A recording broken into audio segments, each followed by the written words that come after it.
नमस्कार। हिंदुस्तान मेल में आप सभी का स्वागत है। मैं हूं पंकज दीक्षित। इस वक्त अगर हम बात करें हमारे आसपास के माहौल की, हमारे आसपास के आध्यात्मिक माहौल की, उस पर एक बात, कई घटनाएं जो है वो सामने आती हैं।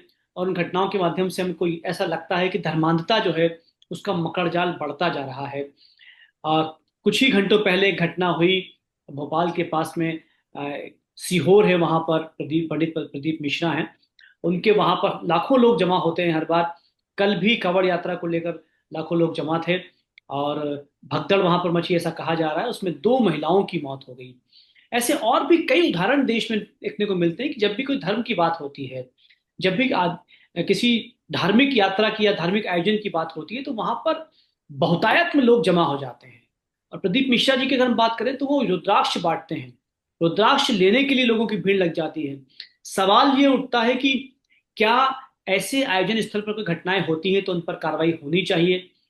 क्या अ, ऐसे जो आयोजन होते हैं वहां पर लोगों के जुटने के पीछे कोई बड़ा कारण होता है? क्या रुद्राक्ष जो है वो भाग्योदय कर सकता है? क्या धार्मिक यात्राएं जीवन को बदल देती हैं? आखिर इन सब के पीछे कारण क्या है? हमारे धन्यवाद साथ सर। में डॉक्टर इशीना चौधरी मौजूद हैं, जो साइकोलॉजिस्ट हैं। इशीना जी, आपका भी बहुत स्वागत करते हैं। थैंक सबसे यू पहले इशीना जी, मैं आपसे ही पूछना चाहूंगा। घटना तो आपको पता ही होगी, और भी कई घटनाएं हुई हैं। जब जब धार्मिक रूप आयोजनों में लोग इकट्ठा होते हैं, तो सवाल तो यही है कि आखिर लोग ये धर्मांता के मकड़जाल में फंस क्यों जाते हैं? क्या कारण है?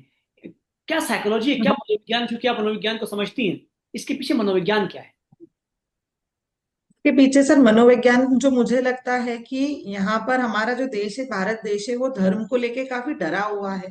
जी। और पूरी दुनिया ऐसी डरी हुई है कि मेरे जीवन में देखो, कहीं ना कहीं सबके जीवन में किसी ना किसी के लाइफ में दुख और टेंशन है ही। जी। अब सबको वो लगता है कि इन सब से निकलने का एक ही रास्ता है, अध्यात्म। अब बिल्कुल। अध्यात्म की डेफिनेशन उन सबको गलत पता है, जैसे स्पिरिचुअलिटी इंग्लिश में बोलते हैं, जिसका मतलब होता है स्पिरिट ऑफ लिविंग। तो जो स्पिरिट ऑफ लिविंग एक इंसान को पता होनी चाहिए, वो पता नहीं, पर वो भेड़ चाल में चले आ रहे हैं। और जो दुनिया कर रही है वो उन्हें भी वही करना है, डर के। जी। ठीक उसी प्रकार जैसे अध्यात्म का डेफिनेशन लोगों ने ऐसे दे दिया, जैसे हमारे यहाँ पे पुलिस का काम होता है कि हमें सेफ रखती है वो।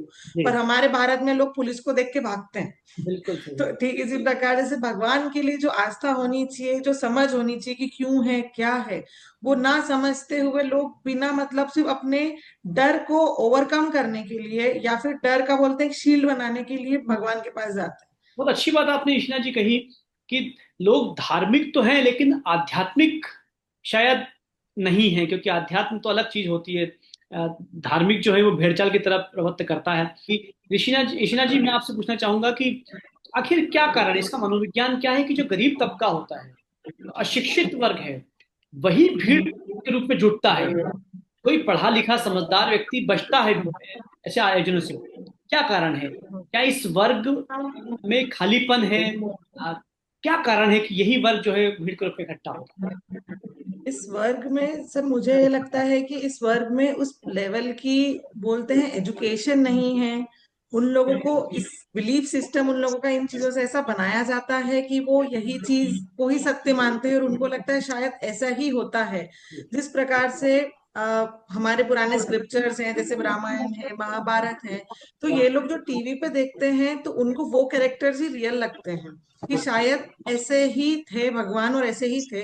और वो उन चीजों को लेके अपने इमेजिनेशन में बहुत ज्यादा उन्हीं को जीते हैं। तो जब वो अपनी इमेजिनेशन में जब इन चीजों को ही लाइवली देखने लगते हैं, तो उनको ये चीजें भी वही लगती है कि शायद भगवान साक्षात आ गया। तो उनका देखने का नजरिया, उनकी चीजों को लेने का तरीका जो ग्रास्प करते हैं, वो उनके मनोवैज्ञानिक के थॉट्स बेसिकली बोल सकते हैं, उनके साइकोलॉजिकली उनके थॉट्स को बदल देता है, जो कि कहीं ना कहीं डर की भावना में ले जाता है शायद उन्हें। इसीलिए इसीलिए जो सर ने कहा कि जो पाखंडी किस्म के लोग होते हैं वो भोले भाले इनोसेंट लोगों को टारगेट करते हैं, क्योंकि उनके वो ज्यादा सोचते समझते नहीं है, वो शरणम गच्छामी होते हैं, वो मान लेते हैं तुरंत। दूसरी चीज ये है कि जो अब जैसे राकेश जी ने कहा कि इस चीज को ऐसा एक व्यापार का रूप दे चुके हैं, हमारे धार्मिक चीजों को व्यापार का जब रूप दे दिया है, तो जो ये व्यापार करने वाले लोग हैं, ये इसी लोग ऐसे लोगों को ही टारगेट करते हैं, क्योंकि उन्हें पता है कि यहाँ पे लूप होल है और ये लोग ही इस चीज को करेंगे तो इनका वायरल होकर चीजें आगे बढ़ेंगी, क्योंकि इनको इजीली करते हैं, भटका सकते हैं।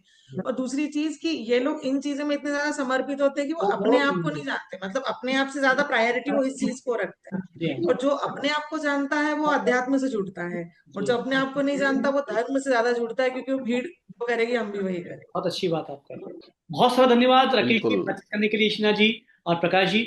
आप देखते रहिए हिंदुस्तान में।